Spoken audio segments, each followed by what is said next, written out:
quite frankly, this is my favorite time of the day. Almost every day. When we get to put those finishing touches on our dish, and then we get to give it that taste test, the all-important taste test, which, quite frankly, there's never anything that Chef Laura makes that isn't delicious.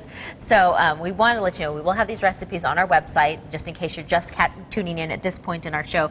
We've gotten to this process here where you're looking for these big rolling bubbles over the cherries, and that's about it, right? Yeah, if I just leave it sit on the heat for a second, you'll see exactly what I was talking about. See how it's like big bubbles popping but across the entire surface. So that's our visual cue to know that this is done. That's exactly right. Anytime you're doing any kind of reduction with sugar and vinegar or what have you, and we actually call that a gas streak, then you want to look for that. And that way you know, okay? Do we need to remove it quickly from the heat at that point? Will it start to kind of scald the bottom of the... It won't scald it, but like I said earlier, it'll over-reduce then, and then you can basically stick a stick in it and it'll stand up straight. But you can put a fork in it because it's done? Exactly, exactly. So, not in a good way? Let's go to Zabaglione land for a second. So remember, this was our marsala, our egg yolks, and our sugar, and that's all that is. So this is what it will look like when the egg yolk has been cooked to a degree that you can actually eat it, okay? And truthfully, if you were here just 2 minutes before we came back during the commercial break, I said, well, Laura, that's not a very pretty color.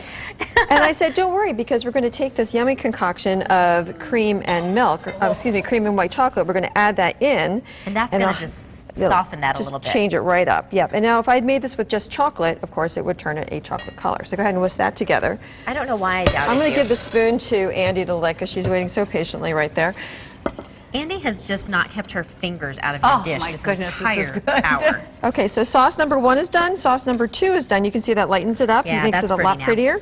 Okay, so now here's our panna cotta that's set up with the gelatin, right? Right. So now you take one of these things, a little flat spatula, and you stick it into the cup, and you just make sure you press the blade against the outside of the cup so you don't press it into the panna cotta itself all the way around. Remember, we sprayed these, okay? Right. I'm going to invert this directly onto my plate here, and then through the magic of modern technology, which is creating an air bubble, we will be able to plop it down onto our plate. Now, should they be really firm, or should they have a little like bit of give to them like that? We're not looking, exactly. We want a little give like that. We don't want something so firm, because then our texture is going to be off. Okay. Okay, so now the next thing I want to do is I'm going to put a little bit of our cherry sauce onto part of the plate, okay?